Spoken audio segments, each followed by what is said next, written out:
Salut Mathieu et salut à tous. Je suis très content de faire cette vidéo parce que je dois vous parler d'un projet que ça fait un petit moment que je le fais et que du coup j'avais envie de le partager, mais il fallait que ce soit un minimum abouti. Donc voilà, je vous présente aujourd'hui mon premier jeu vidéo personnalisé, à savoir Dragon Ball Taz. Alors du coup je vous ai mis le lien en description, mais pop, attention, avant d'aller dans le lien, attendez un peu, que je vais vous décrire un peu comment s'est passé tout le processus de création. Je suis sûr que ça va accroître votre plaisir. Vous allez adorer tout ce que je vais vous raconter. En tout cas, vous allez mieux apprécier du coup après le délire. Allez, hop, je perds pas plus de temps. À tout de suite.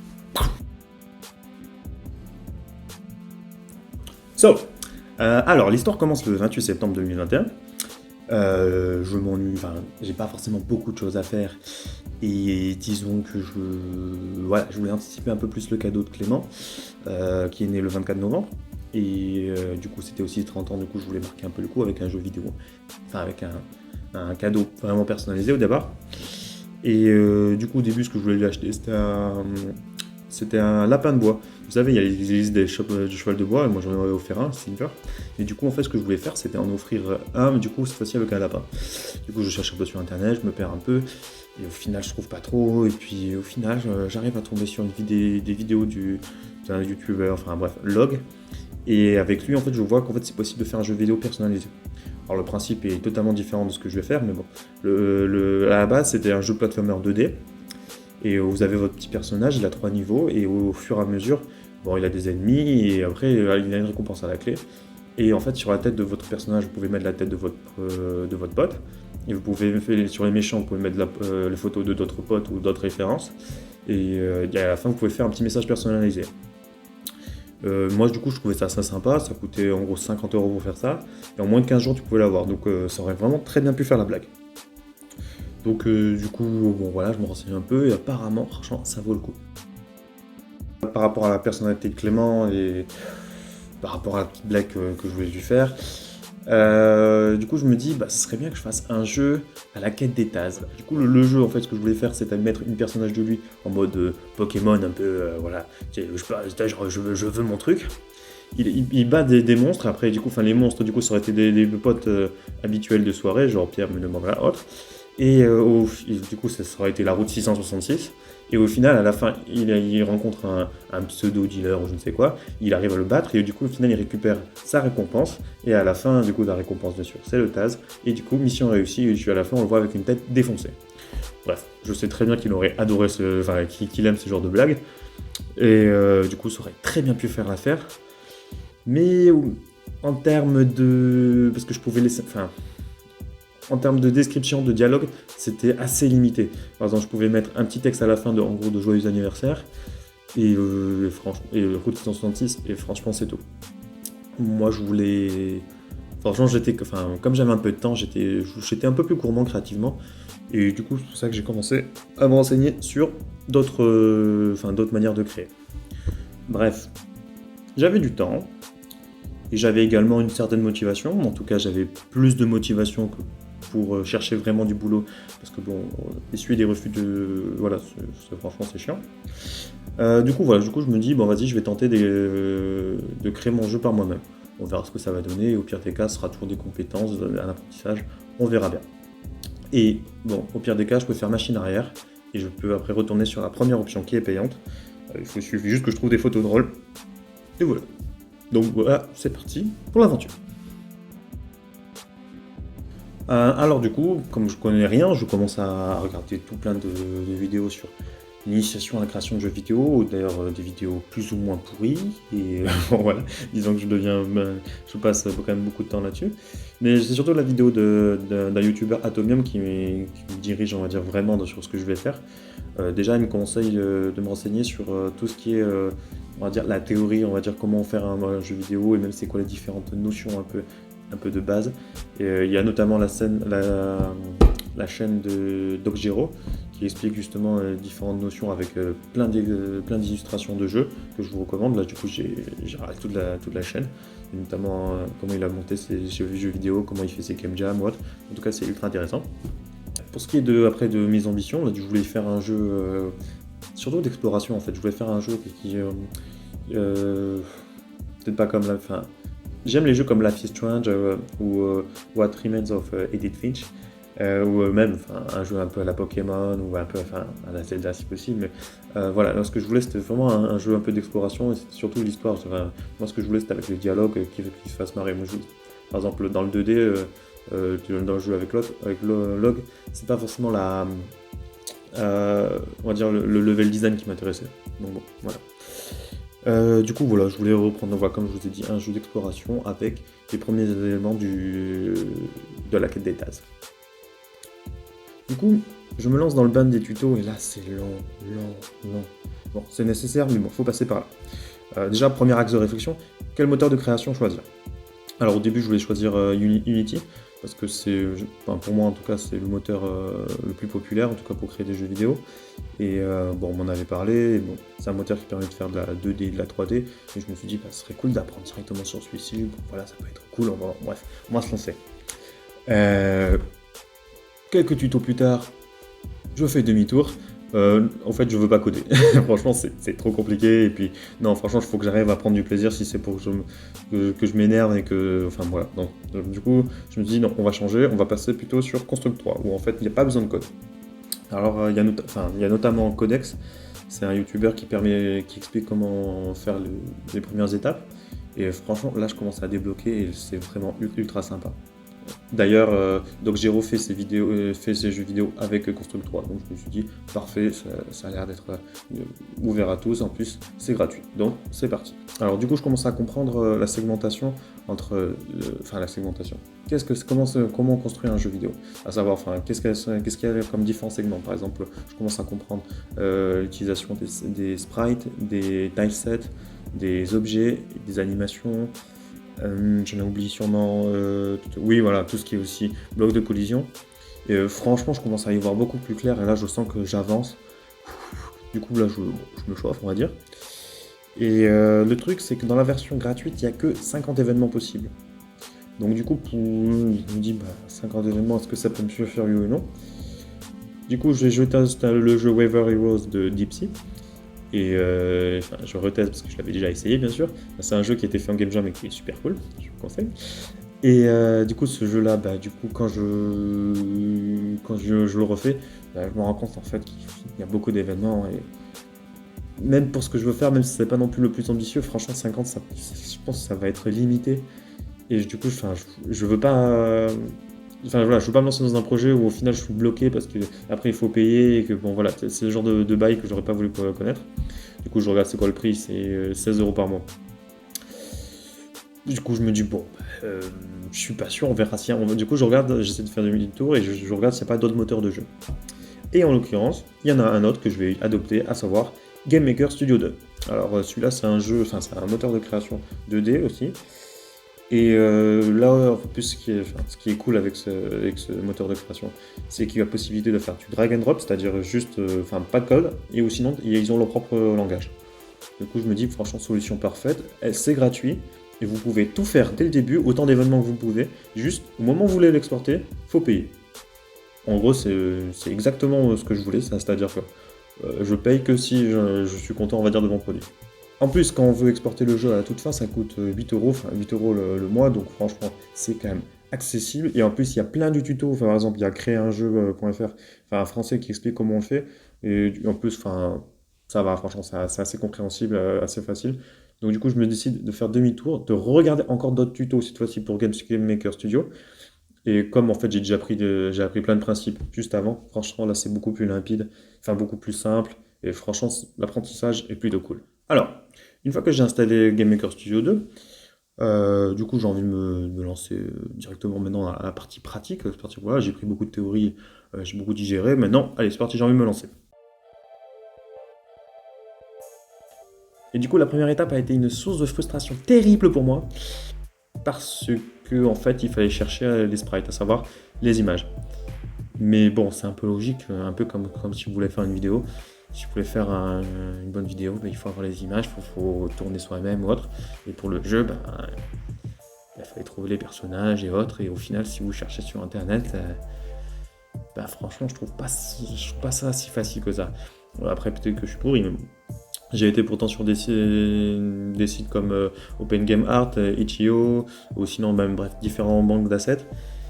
Et je vous avoue que j'ai pas trouvé mon bonheur et ça franchement à un moment j'avais envie limite d'arrêter juste pour ça parce que niveau décor, ouais, j'avais quand même un petit peu plus d'ambition. Bon, je suis pas un designer ou autre, mais bon, voilà, enfin, là franchement je suis pas content.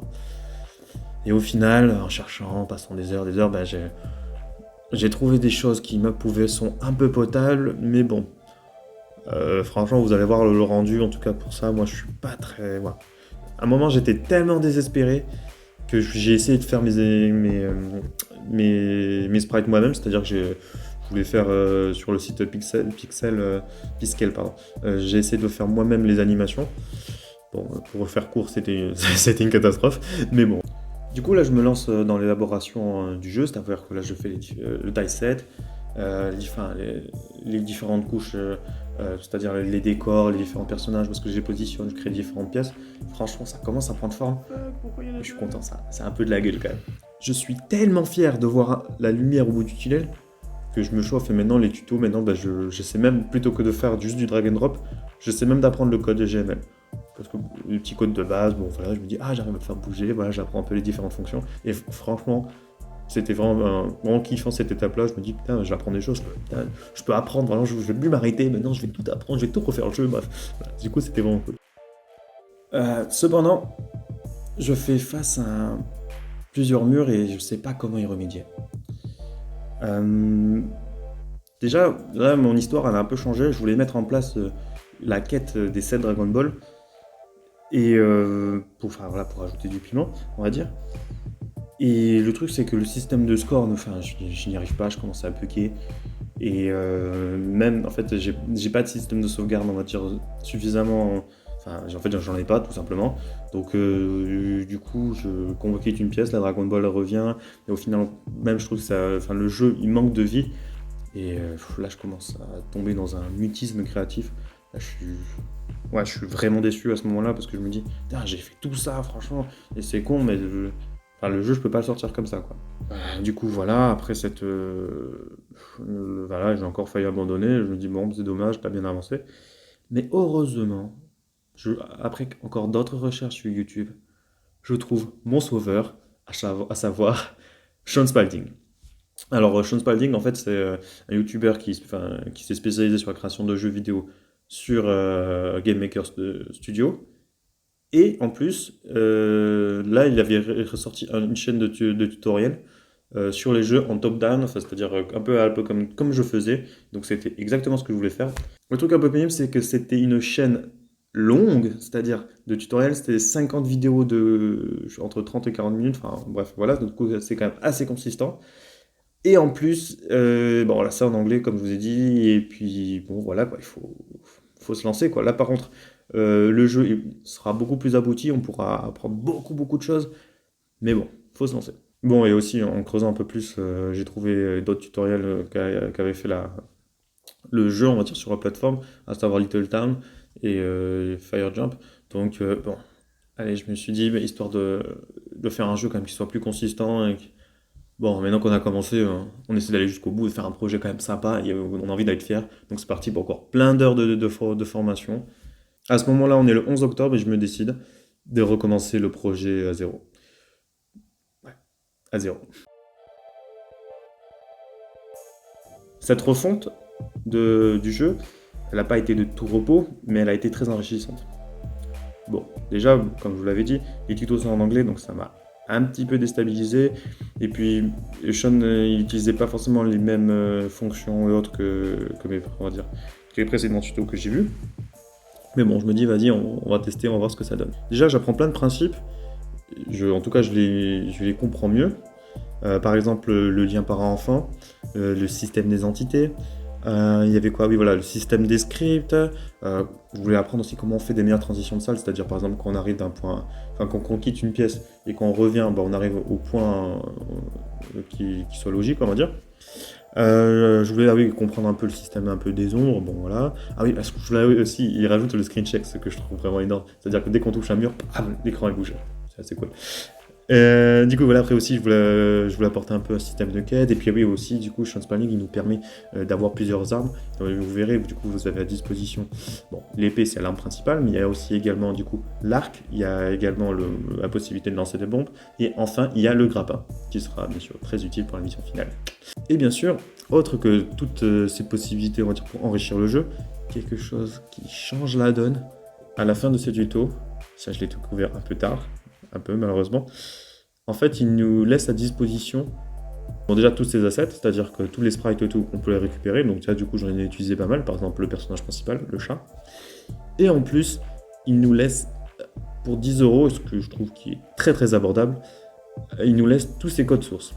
Donc c'est-à-dire que si vous avez un peu la flemme de tout réécrire, ou tout simplement si vous pensez qu'il y aura une erreur ou je ne sais quoi, bah du coup, vous payez 10 euros, ce que j'ai fait, et au final, tu récupères tout.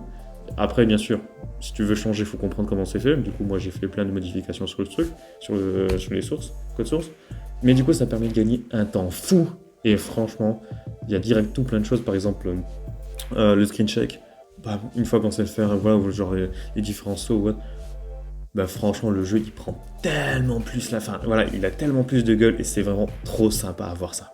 Donc oui, donc tant pis si mon jeu, bien sûr, il n'est pas personnalisé à 100%, les codes, je les ai un peu, on va dire, payés pour la plupart, mais bon, en même temps, mon but, c'est pas forcément d'être codeur, le but, c'est d'apprendre un peu plus, enfin, de récupérer, on va dire, les bonnes informations pour pouvoir créer le meilleur cadeau aussi pour Clément.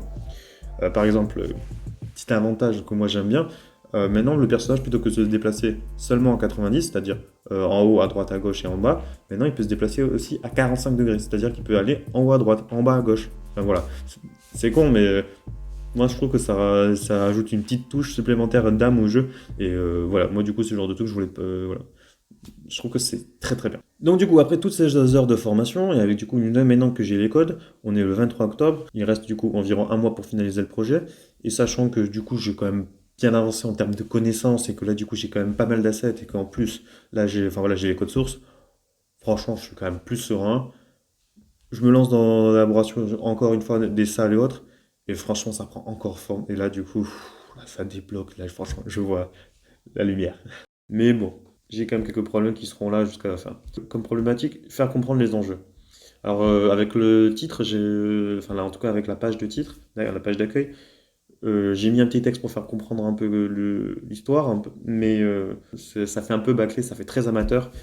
Mais bon, allez, c'est pas grave, franchement, ça passe. Et puis avec certains PNJ, du coup, j'essaie de faire comprendre aux joueurs ce qui doit se passer. Mais bon, voilà. J'espère que Clément va comprendre et vous me direz aussi ce que vous en pensez. Enfin aussi, et toujours, le système de sauvegarde. Avec Sean Spalding, j'ai la possibilité, enfin, on a la possibilité de créer 3 parties, c'est bien, mais on peut pas reset. Euh, C'est-à-dire que vous avez commencé la partie, vous avez 2 Dragon Ball. Bah, du coup, moi, par exemple, je vais te faire jouer à mon jeu, et enfin, et si les 3 parties ont été commencées, bah, tu peux pas recommencer la partie à zéro. Là, j'étais confronté à un dilemme. Et du coup, bah, j'ai tranché, j'ai trouvé une solution, on va dire, un peu de troll pour faire en sorte qu'en fait, on soit dans une boucle. Et bon, du coup, bon, je vais pas vous spoiler, mais du coup, il n'y a pas de système de sauvegarde et c'est pas grave. Bon, j'espère qu'en tout cas, vous allez apprécier le jeu. C'est toujours amateur, mais franchement, j'ai essayé de faire en sorte qu'il y ait une certaine logique et qu'il y ait quand même certains délires. À la fin, du coup, j'ai réuni certains potes et on a essayé de faire une sorte de session d'écriture, on va dire brainstorming ou autre, et on a essayé de créer des différents persos un peu par rapport à l'univers de Clément, et je pense que ça peut faire plaisir un peu à tout le monde, même s'il y a des blagues qui sont très private joke. Pour faire un peu le bilan de cette aventure, disons que j'ai passé beaucoup d'heures, je me suis pris la tête pour plus des conneries, mais au final, franchement, quand je vois le résultat, je suis très fier. Et j'espère que ça va plaire à Clément, j'espère et même que ça va plaire un peu à tous ceux qui vont jouer de manière un peu générale. Mais j'espère vraiment que du coup ça va aussi me motiver à faire d'autres jeux et à vraiment essayer de tenter d'autres aventures un peu comme ça. Et parce qu'au final, une fois qu'on a réussi, franchement, voilà, c'est vraiment cool. Bref, j'espère que cette vidéo vous a plu, j'espère que ça a été intéressant pour vous. Et moi j'ai hâte de découvrir un peu vos univers créatifs. J'espère qu'on se reverra bientôt, je sais pas où, mais à bientôt!